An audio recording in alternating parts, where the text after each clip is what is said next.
Okay, good evening students. आज का जो टॉपिक है हमारा वो है ट्रांसफर आरएनए। और ये इसके पहले हम लोग मैसेंजर आरएनए पढ़े थे। आज हम लोग ट्रांसफर आरएनए के बारे में जानकारी प्राप्त करेंगे। ट्रांसफर आरएनए ये सबसे स्मॉलेस्ट आरएनए है, सबसे स्मॉलेस्ट आरएनए है। और इसका अमाउंट जो होता है टोटल आरएनए में वो मात्र 10 to 15% होता है इन ए सेल।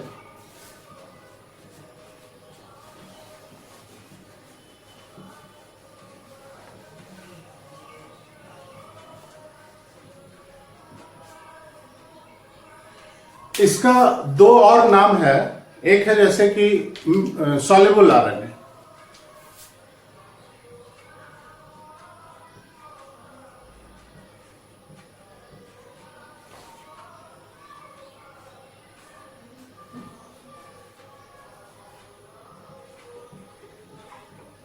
सॉल्युबल आरएनए इसलिए कहते हैं कि ये 1 NaCl सॉल्यूशन में डिसॉल्व हो जाता है।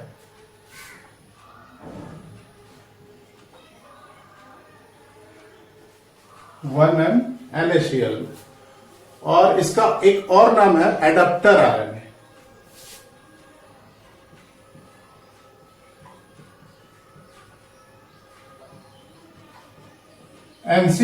एनसीईआरटी में इसको एडाप्टर आरएनए भी लिखा हुआ है, दोनों सेम ही हुआ।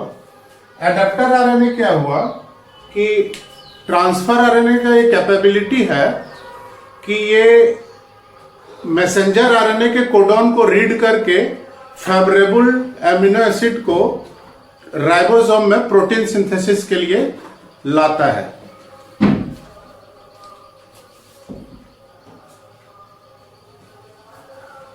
reads codon on mRNA and brings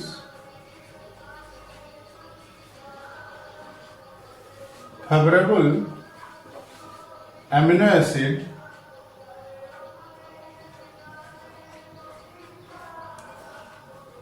in ribosome larger unit for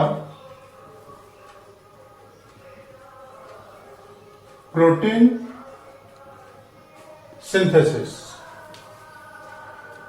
next important points एक है कि इसका जो 5' एंड है, 5' एंड में गुआनिन होता है।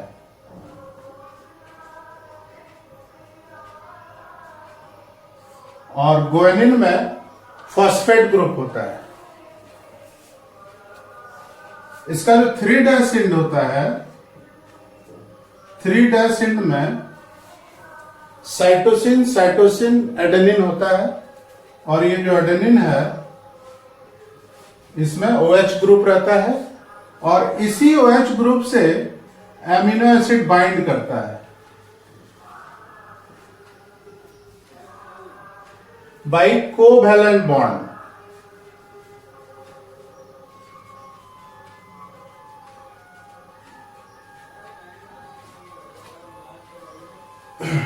इसका जो 5' से 3' एंड हम लोग देखेंगे तो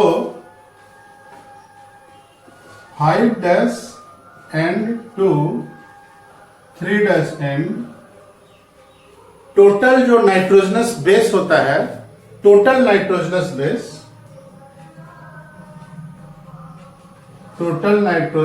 बेस वो होता है 73 to 93।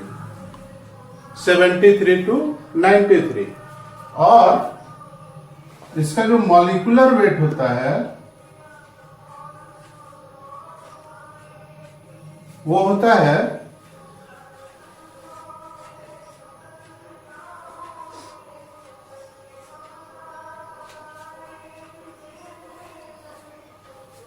23,000 से 30,000 डाल्टन। इसका मॉलिक्यूलर वेट होता है। इसको फर्स्ट जो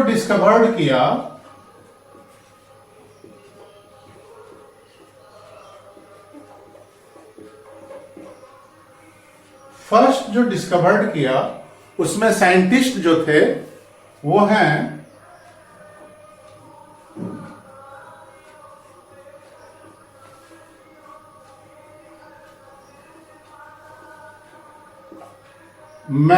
महलन Hoagland and Paul Zamecnik in the year 1957। अब थोड़ा मैं इरेज कर रहा हूं। इसका जो स्ट्रक्चर होता है, दो मेन स्ट्रक्चर है, दो टाइप जो है।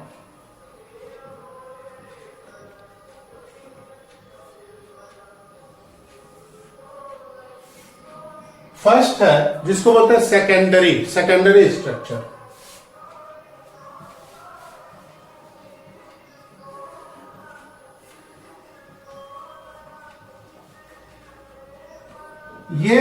ये स्ट्रक्चर क्लोवर लीफ के जैसा होता है, यानी कि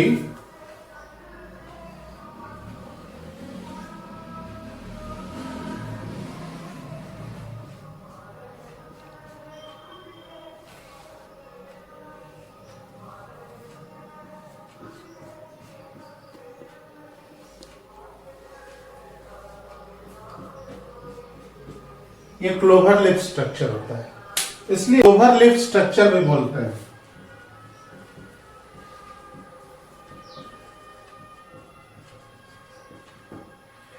इस सेकेंडरी स्ट्रक्चर का जो डिस्कवरर है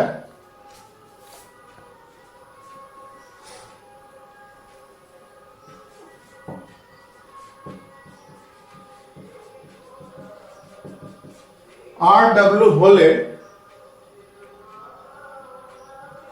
and colleagues in 1964 in yeast. एक और स्ट्रक्चर इसका बहुत फेमस है, जिसको बोलते हैं टर्शियरी स्ट्रक्चर।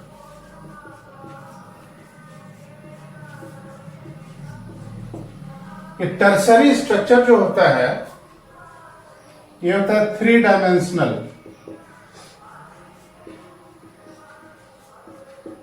और ये एल शेप्ड होता है।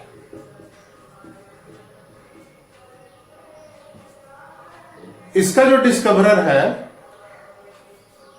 आरोन क्लज, आप खाली क्लज नाम याद रखिए, क्लज 1974। अब हम लोग इस सेकेंडरी स्ट्रक्चर का डायग्राम देखते हैं। सबसे फर्स्ट हम लोग 5 डैश इंड की ओर से शुरू करते हैं। 5 डैश,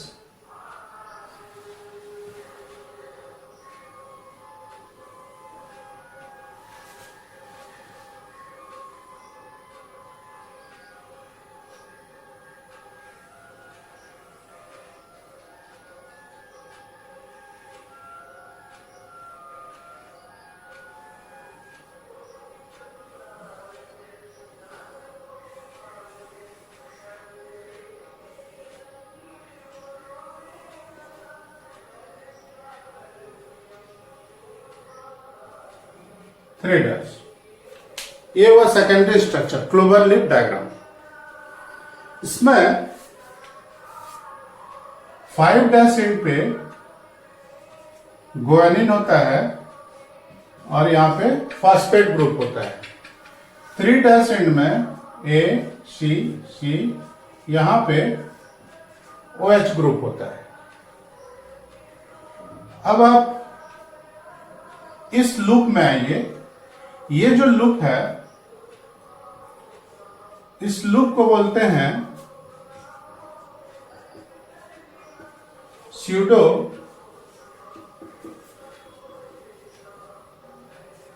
यूरोडिन लूप।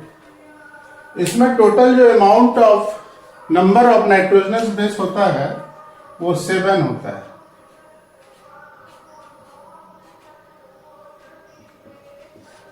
7 and 2 basis. इसका एक और नाम है T5C लूप, आप इसको बोल सकते हैं। इस लूप का फंक्शन क्या है? ये हेल्प्स इन बाइंडिंग विथ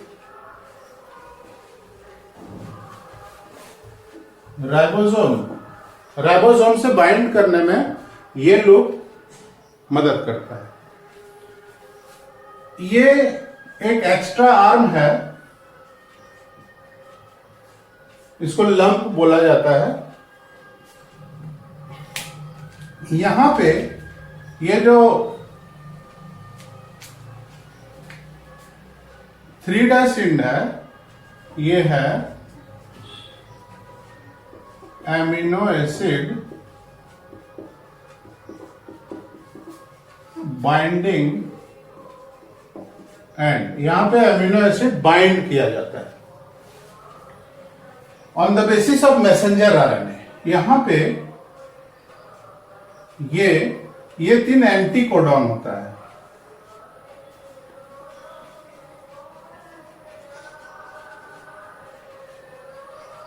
और ये एंटीकोडॉन मैसेंजर आरएनए के कोडॉन को रीड करता है। यहां पे मैसेंजर आरएनए है, ये 5' 3', ये क्या है? Messenger RNA. यहां पे भी बहुत सारे कोडॉन्स हैं। तो 3 का एक कोडॉन होता है। मान लीजिए कि ये 3 जो है, दिस इज कोडॉन। इस कोडॉन में इंफॉर्मेशन डीएनए के द्वारा आया है। ये एंटी कोडॉन और कोडॉन को मैच करता है और यहां पे अमीनो एसिड को बाइंड करता है। लेकिन अमीनो एसिड को पहचानेगा कैसे? तो ये जो लूप है, यहां पे 8 to 12 बेसेस होते हैं। 1 2 3 4 5 6 7 8 to 12 बेसेस। और ये क्या करता है? इसका नाम है DHU loop, di hydroxy uridine loop.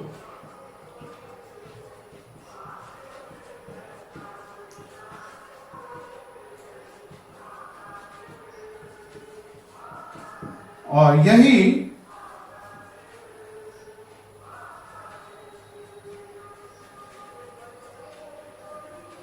recognizes amino acid, ये अमीनो एसिड को रिकॉग्नाइज करता है।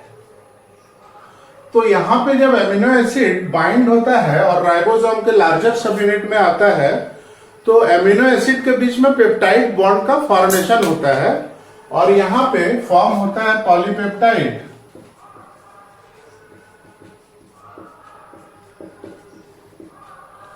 तो ये जो पॉलीपेप्टाइड फॉर्मेशन होता है, इसके बेसिस पे होता है। ये हो गया आपका न्यूक्लियोटाइड।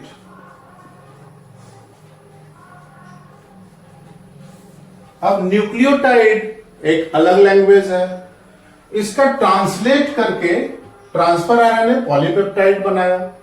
अब यहां पे क्या होता है? मान लीजिए कि एक व्यक्ति है जो कि चाइना से बिलोंग कर रहा है, दूसरा व्यक्ति है जो कि मान लीजिए रशिया से बिलोंग कर रहा है। अब दोनों को एक प्रॉब्लम देके एक रूम में बोल दीजिए कि प्रॉब्लम को सॉल्व करो भैया, तो वो लोग कभी सॉल्व कर पाएगा क्या?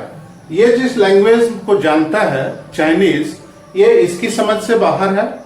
और ये जो लैंग्वेज जान रहा है वो ये नहीं समझ पाएगा। ये बोलेगा वांग चैंग चुंग चोंग फोंग, ये बोलेगा विस्किचोप सिस्किचोप।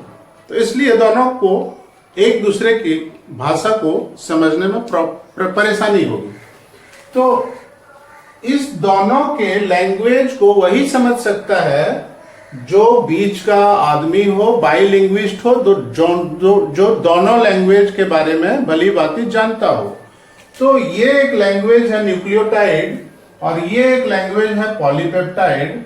इस दोनों के लैंग्वेज को समझने के लिए ये ट्रांसफर आरएनए बना है। इसलिए ये ट्रांसफर आरएनए बहुत ही रेस्पॉन्सिबल आरएनए है जो कि न्यूक्लियोटाइड के लैंग्वेज को समझ के एमिनो एसिड को लाके एक पॉलीपेप्टाइड बनाता है। यानी कि न्यूक्लियोटाइड के लैंग्वेज को ट्रांसलेट करता है तो प्रोटीन बनता है, और इसी प्रोसेस को ट्रांसलेशन कहते हैं। ट्रांसलेशन में ट्रांसफर आरएनए का भी अहम रोल होता है। Thank you. ये वीडियो आपको अगर पसंद आया तो लाइक, शेयर और सब्सक्राइब करें, और यदि कोई प्रॉब्लम हो तो कमेंट बॉक्स आपके पास है। Thank you.